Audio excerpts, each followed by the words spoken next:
Технологи оролцоогүй салбар гэж юу юм байхгүй. Тэгэхээр энэ бид нар суурь салбараа хэр сайн хөгжүүлэн тэр хэмжээгээр бусад салбарууд ер нь цаашдаа ирээдүйд улам хурдцтай хөгжинэ гэсэн үг тийм. Тэгэхээр жишээгээр аваад үзэх юм music industry-г аваад үзлээ гэж бодоход одоо music industry өөрөө технологигүйгээр цаашаа явах боломжгүй болцсон тийм. Тэгэхээр тэр доорн дотор суурийн нөгөө нэг бэлтэж байгаа дараагийнхаа салбарын хөгжлийг авчрах тэр юмнуудыг бид нар аягүй хурдан оруулж өгөх ёстой л доо. Тэгэхээр энэ экспо ч юм уу энэ миний бодлоор бол арай тийм шин экспириенсийг бид бүгдэд өгөх бах.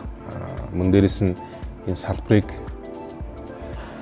одоо олон хүмүүс таниулж ойлгуулж өгөх тусалцаа үзүүлэх байх гэж найдаж байгаа.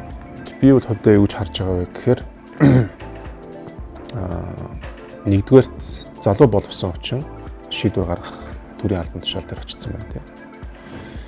Тэгэхээр тэр хүмүүс тэнд юм хийх гэдэг шүү дээ. Юм хийгээл энэ салбараа хөгжүүлээл дижитал нэшн болох гол энэ чинь бас амаргүй л байгаа л да одоо яг би бас нэг тодорхой юм мэдж байгаа юм.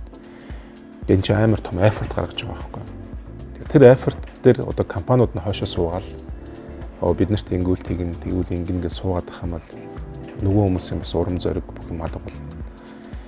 Тэгэхээр бид хэд ч ийш ороод ингээл энийг try хийх хэрэгтэй тийм. Ингээд хамтдаа хийгээд за энэ дундаас бид нар зөндөө юм суралцсан адуу зөндөө юм дээр алдах байх. Тэгэхдээ хэрвээ энэ амжилттай болоод гараад ирэх юм бол бид нар дэлхийн тавцанд үзүүлэх одоо стейжтэй болж ин гэсэн үг байхгүй. Магадгүй энэ ICT Expo дараагийн тий одоо жил болгон болдог Playtime тий XMF бид нар шиг бүр тийм дижитал тий одоо фестивал болдог тэрэнд нь олон улсын хүмүүс ирдэг болохыг бид нар бас үгүйсэхгүй шүү дээ. Тэр бүх боломжууд бид нарт байгаа байхгүй. Тэгэхээр тэрний эхлэл юм байна гэж би харж байна. Хурдтай хөгжил гэдэг нь өөрөө гадны зах зээл рүү гарахыг бас хэлж байгаа юм бас биш л тий.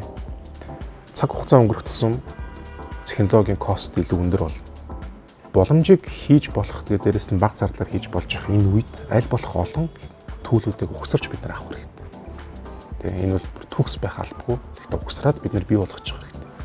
Ухсраад бий болгоцсон энэ төлөвийг бид нар дараа нь засаад хөгжүүлээд тий ингээд дэж болно. Тэгэхээр би бол хурд гэдгийг бол би яг тэгж харж байгаа. Дад цуг ажиллаж байсан нэг залуу хэлжсэн хятад сурвал төгссөн. Тэгээд жинхэнэ хурд гэж ямар хурд хэлдэг нэг мэдхэд болцсон байдаг гэдэг тий. Тэгээд нэг мэдхэд л бидний бүх юм болцсон байх хэрэгтэй. Тэрнээс бол яг одоо хурлах гэж нэг дайраад байх биш. Тэгэхээр бид энэ ч хийж болж байгаа юмыг энэ чэнэл хийх хэрэгтэй тий. Зөвхөн нэг жишээ одоо зөвхөн бид нар үндэсний үйлдвэрлэлд гэдэг аюул олон жил ярьсан. Гэтэл үйлдвэрлэлийн процессыг бид нар хятадын зах зээлтэй тэнд явж байгаа production cost-тай харьцуулахаар яагаад ч бид нар доош нь орж чаддаггүй шүү дээ. Гэтэл мэдээлэл технологиор бид нар бол орж болж байгаа байхгүй. Тэгэхээр энэ боломжийг бол бид нар зайлшгүй барьж авах хэрэгтэй. Зайлшгүй.